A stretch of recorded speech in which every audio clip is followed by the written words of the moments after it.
July days are the days I look forward to the most throughout the year. The garden is at its peak, and there's truly nothing like it. I've been harvesting and preserving so much from the garden, and I honestly have to say, this might be one of my best gardening seasons I've ever had over the last 7 years. I always find it interesting how many factors go into a successful gardening season, some of which are completely out of your hands, like the weather. We were so lucky with a great spring this year. It's truly made such a difference with how the summer garden is playing out. Some of our springs we've been cooler and rainy and things have just not taken off, and then others have been warmer, but this year I feel like we've just been in a sweet spot for the last few months, and the garden has been thriving because of it. I also never felt more comfortable than when it comes to my gardening skills and knowing how to manage something when it comes up. I spent so many years second guessing everything and not knowing what to do, so it just feels good to finally be in this place in my gardening journey. But on this morning, I woke up and I got a bunch of harvesting done so I could get all of this preserved for the winter months. Hey guys, good morning. So we had a bunch from the garden that needed to be harvested. I went ahead and got the rest of the carrots, which there was so many of them that looked really, really good. I had a few small ones though, but for the most part, this entire harvest of carrots this first round was so beautiful. I will be planting more here in just a few weeks. I did go ahead and harvest tomatoes right after I told you guys I typically harvest them in the evening. I went ahead and just pulled them earlier this morning because I was going to pull them last night and I just didn't get to it. And I've had a few squirrels taking a few. So I went ahead and just grabbed them because they're going to be finishing ripening on my table anyway. But I have a handful of peppers and different herbs. I also have a bunch more tomatoes inside. So my plan is to get all of this processed. I don't really have that many green beans where I'm going to really mess with those. I'll probably just toss those with dinner either tonight or tomorrow. But for the most part, the garden is absolutely booming, and mid-July has had me just going, but I absolutely love it. So let's get all of this stuff inside. I gotta run a few errands this morning, but then I will get to this afternoon.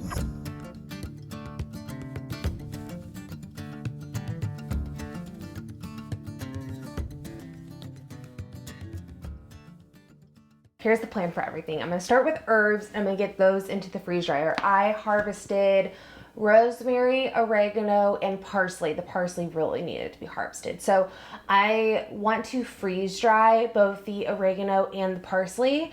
And then with the rosemary, I'm going to create another batch of an apple cider vinegar hair rinse that I do. I'm due to make another batch and I have so much rosemary right now. So I have that on hand.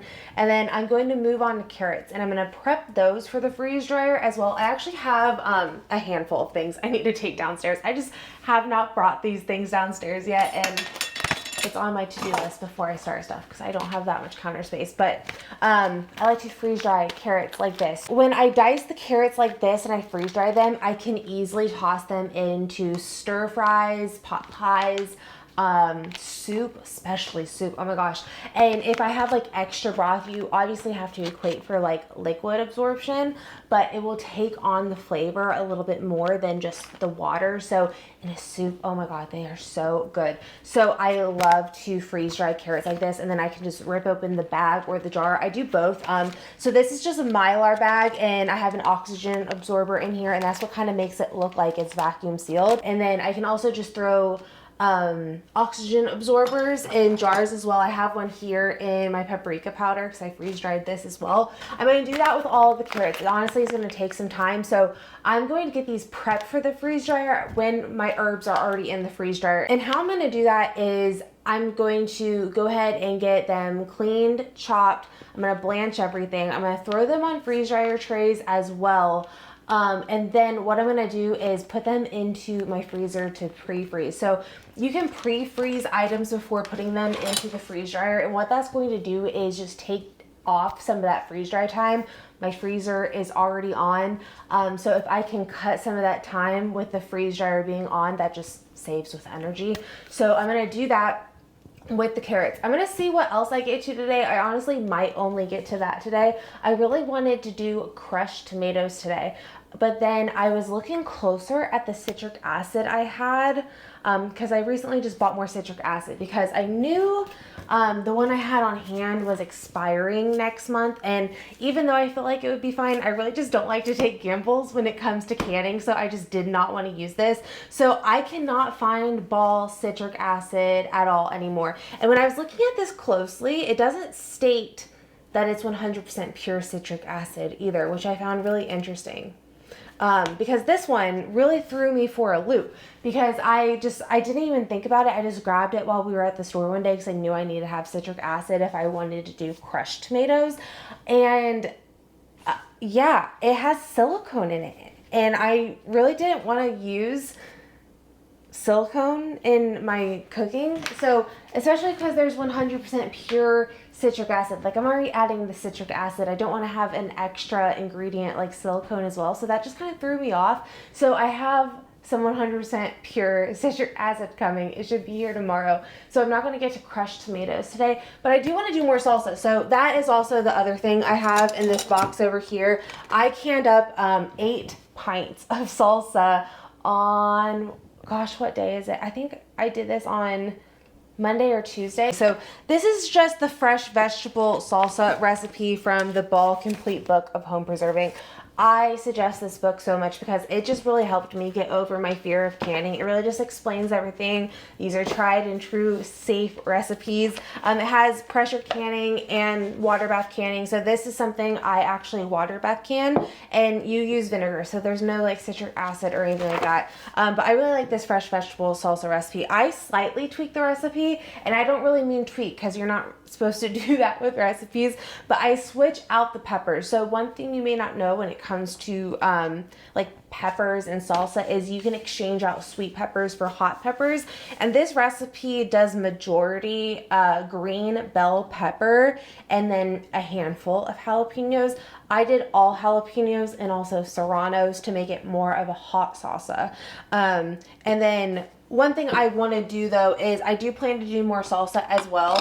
And the next batch I do, I'm going to put them in these 8-ounce jars. So I really like these 8-ounce jars to send off with my husband for lunches. It's like the perfect single size just jar. And I also just like to crack one of these open and eat it myself. But I like to have these little 8-ounce jars just for that little purpose. It's just nice to grab and go with those. So I'm going to do that. I actually got my dishwasher all cleared out before starting this, and I'm going to get these into my dishwasher. I'm going to get them all clean and ready to go just for when I'm ready to can. I also really wanted to do some hot peppers, some like pickled hot peppers, but when I looked at the recipe closer, I haven't done them in 2 years. I had so many that I did 2 years back that I did not need to can any last year. So I don't even think I really had many banana peppers, if any at all, in the garden last year. So I haven't looked at that recipe, and there's actually a lot more peppers I need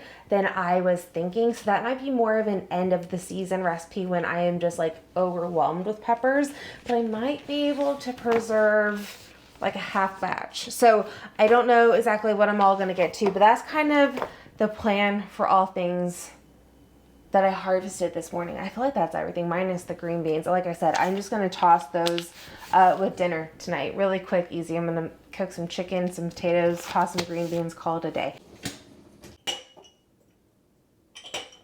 So to make my apple cider vinegar hair rinse, I cleaned the rosemary, about a handful amount, and I placed that into a mason jar and topped with apple cider vinegar. And then I let this infuse for about a week or so before using in my fridge. I'll link a video on how I use it if you're interested. Once that was done, I continued to wash off my oregano and parsley and get that all prepped for the freeze dryer. For any type of herbs, a salad spinner is definitely a must just to get any extra water off. I make sure to get all the stems off, and then into the freeze dryer they go.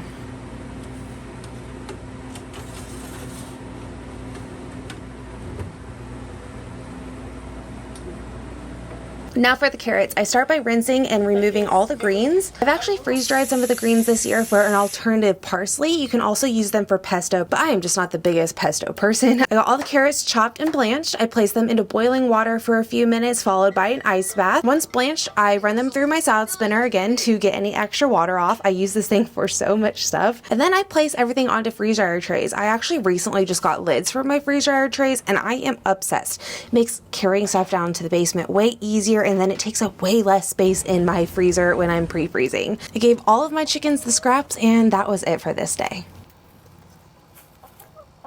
Have fun!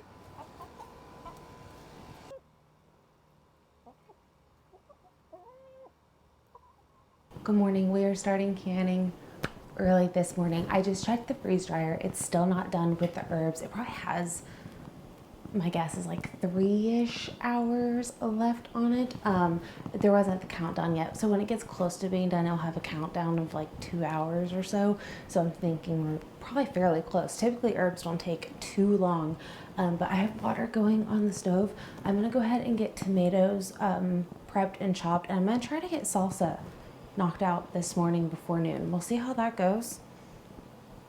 But I'm gonna go ahead and start chopping things. That's the thing that takes so long with salsa, and I always forget until I do my first batch. It's just a lot of chopping. So you're chopping for a long time, and then it just gets thrown together and jarred so fast. You feel like you're chopping forever, and then the canning process seems so quick. So yeah, that is the plan.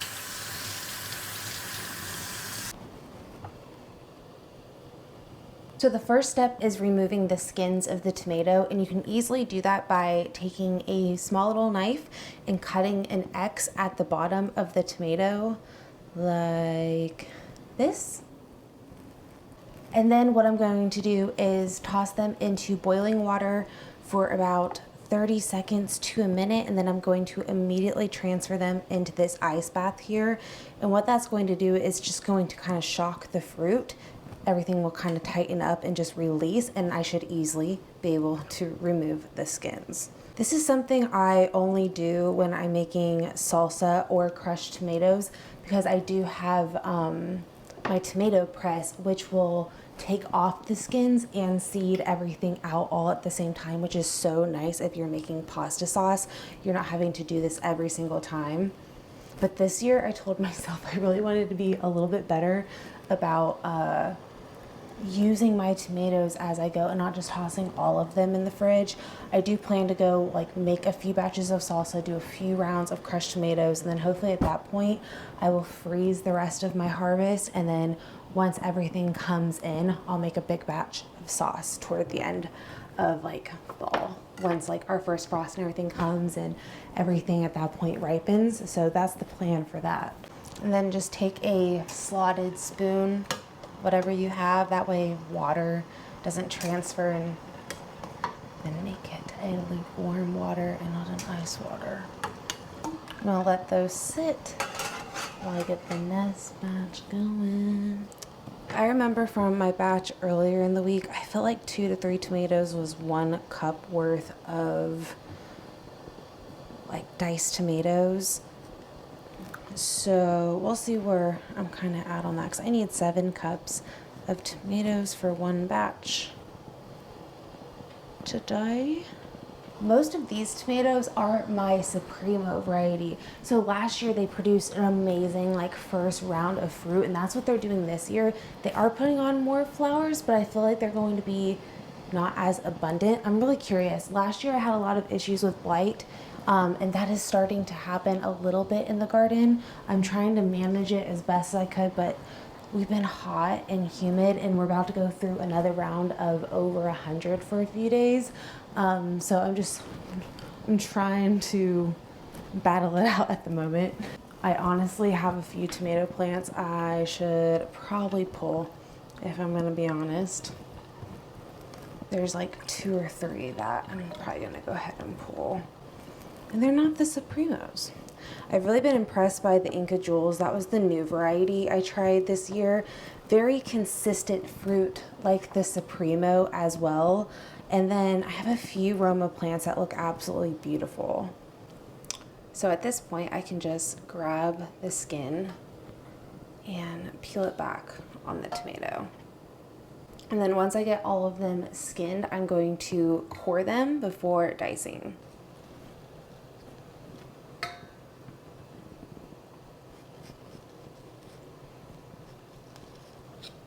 So now all I'm doing is getting my tomatoes all diced up. I have a 1 cup portion here and I need 7 today.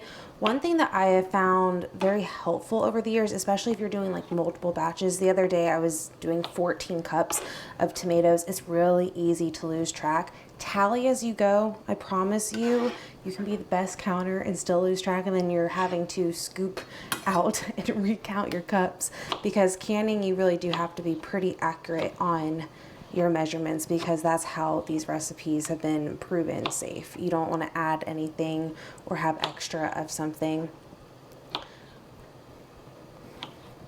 That is 7 cups of diced tomatoes, everyone. Now I'm gonna get some of our peppers diced up. I like to just take off the top of the pepper, split it down the middle, and then depending on the size of the pepper, I will either just cut down the middle, but this one's a little bit thicker. I'm gonna do like 3, maybe 4 slices. Turn the pepper towards the knife here, and then I'm just going to dice down. I need to grab an onion. Let's grab this one. I need to grab some garlic too. I think I'm gonna grab chestnut. When it comes to peeling garlic, the easiest way I found is just cutting off that base, and then it almost just peel it off really quick.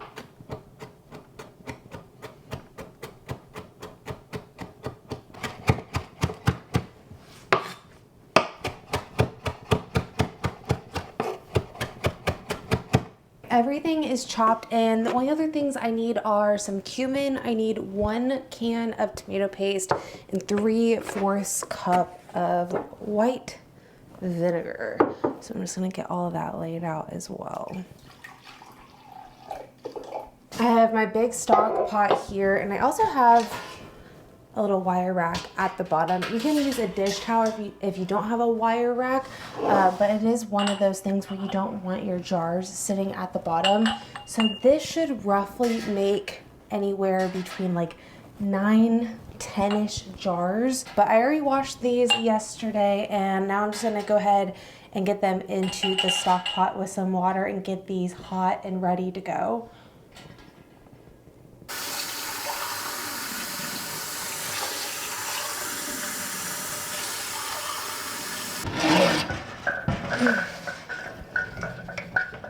One day I will have one of those fancy pot fillers behind my stove.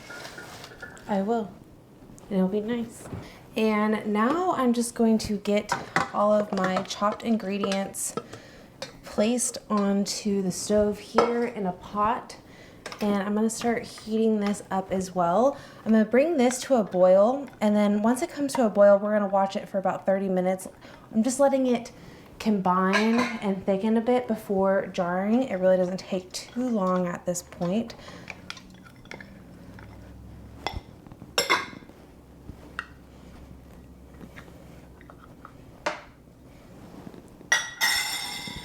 Here's our vinegar.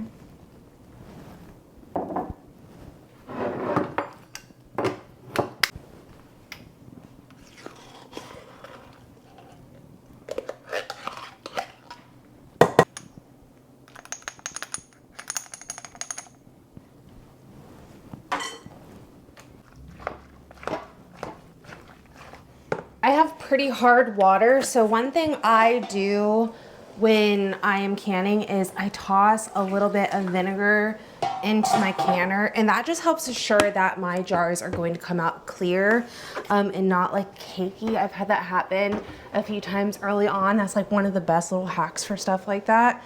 But things are finishing heating up. We are very close to canning at this point. Okay, here is my little setup. So I love having this thing here. This is just a silicone rack.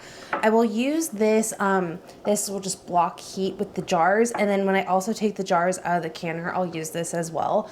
But I love this thing. I also have just some lids ready to go. This is some vinegar and a paper towel to wipe the rim, my jar tongs, my debubbler, my jar funnel, and then I just have my salsa and then all of the jars in there. Whenever removing these lids from like a big stock pot like this and you have boiling water, always do it away from yourself.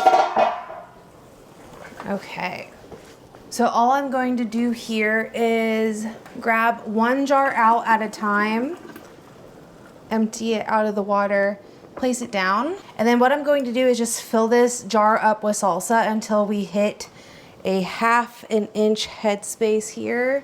So I'm gonna put a little bit of salsa in, take that out, debubble some things real quick, and let's see where we're at. So I do need a little bit more here. So at this point, I'm just gonna put a little bit more salsa in.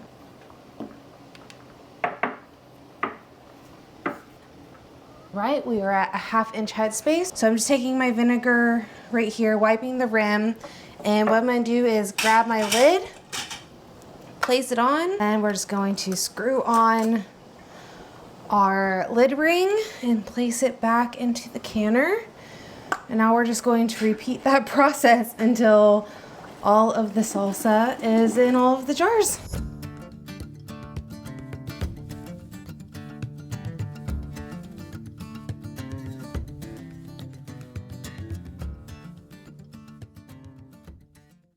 Once I got the salsa processed, I removed the jars from the stock pot and moved on to pickling some peppers. I got all the peppers cleaned and sliced and mixed up. Before canning these up, the freeze dryer was done, so I got my herbs out and packaged them up into Mylar bags. Honestly, nothing compares to the flavor of freeze-dried herbs other than fresh herbs. These taste so close to fresh herbs once they are thrown into something. I got all the bags sealed and then I moved right back on to canning the pickled peppers. I got my pickling brine all hot and ready, and then I packed up the peppers into some pint mason jars. I topped with my pickling solution and I made sure to debubble really well to remove any air pockets before topping with the pickling solution. I got the lids placed on and then into the stock pot they go. When these were done being processed, I then moved on to getting my carrots placed into the freeze dryer. It's so nice to be able to can and freeze dry at the same time. This saves me so much time when preserving.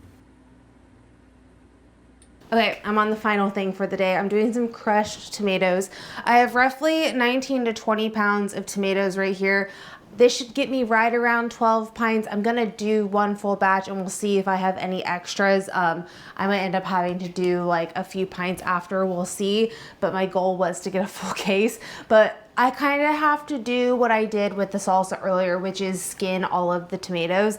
But I will be working as I go. So you start off with roughly 2 cups of tomatoes and you crush those at the bottom of a pan. And then from there, you're just like quartering tomatoes, throwing them in. They're gonna cook down and continue to cook. And then once you get everything in there, you let everything come to a boil for roughly like 5 minutes or so. And yeah, the instructions are all there. But yeah, that's the thing I'm going to be doing final for canning. So I should probably just get to it. Honestly, I'm starting to hit a wall. Honestly, through the years, these long days have gotten so easy. When I first started canning, one canning item would completely knock me out. I wasn't used to being in a kitchen that long at all. So throughout the years, as my garden expanded, my preserving expanded, I feel like all of the gradual steps of getting bigger and bigger has really helped me, because these days used to feel like eternity.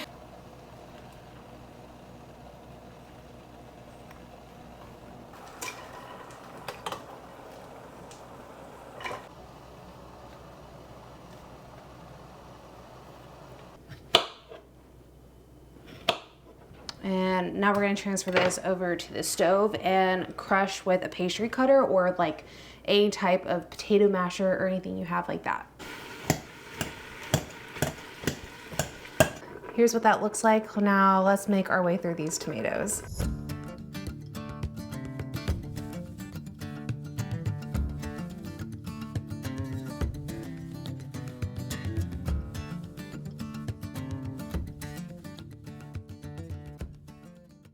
That was all I ended up having left. All of the jars are in here, and once this comes up to a boil, then I will process for 40 minutes. By the way, this was the citric acid I ended up ordering. I got it off of Amazon. I'll link it if you're interested.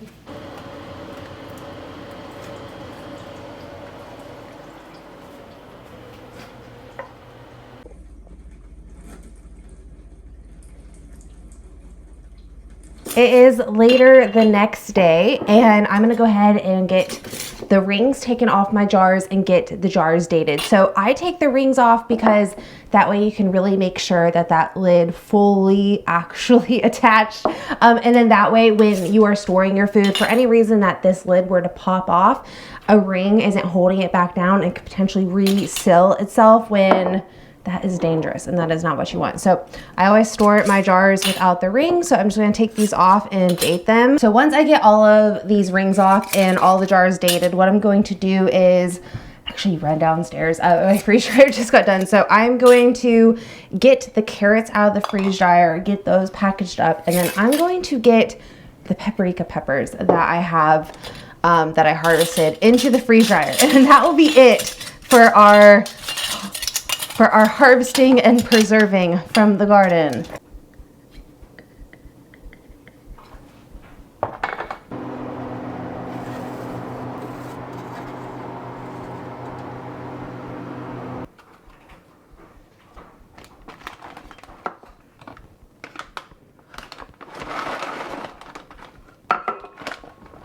I got all of my carrots packaged up into Mylar bags. I measured them out with 1 cup. That way I could make sure they were all 1 cup, because a lot of recipes typically call for like 1 cup of chopped carrots. So that is why I did that. I have a few downstairs in mason jars and stuff, and I have those like closer to 1.5 cups if I ever need that for a recipe. But I'm just putting these oxygen absorbers in, and I'm going to get these bags sealed. So when I have Mylar bags here, I like to shake out everything and then continue to close. That way I get out as much air myself as possible before sealing it. Like I said, you can store freeze-dried items in jars, and I have a good amount in jars as well. It just depends on what I randomly do. Sometimes Mylar is just a little easier. That way I'm not dealing with having to disinfect and clean more jars. These are just ready to go. So now that I have the oxygen absorbers in, I'm going to use this little heat plate here and press down. And what this is going to do is heat up that plastic and seal our bag.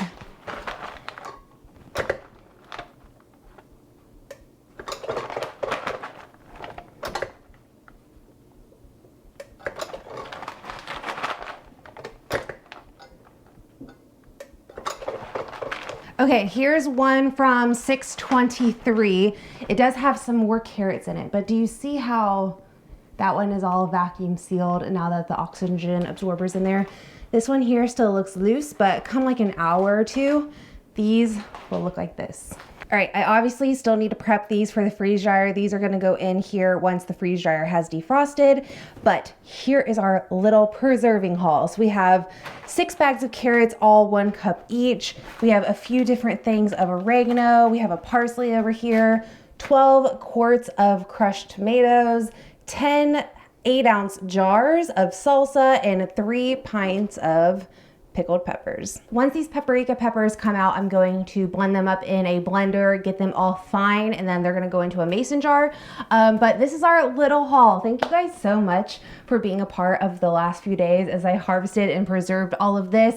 Preserving can take a while and it can be a lot of hard work, but it is so rewarding. Whenever I see full jars, it just makes me so happy. By the end of yesterday, I was definitely exhausted, but I was also just so proud of the accomplishment I have done over the last few days. Actually, I want to say probably more than a few days, just because it took a while to grow this stuff as well.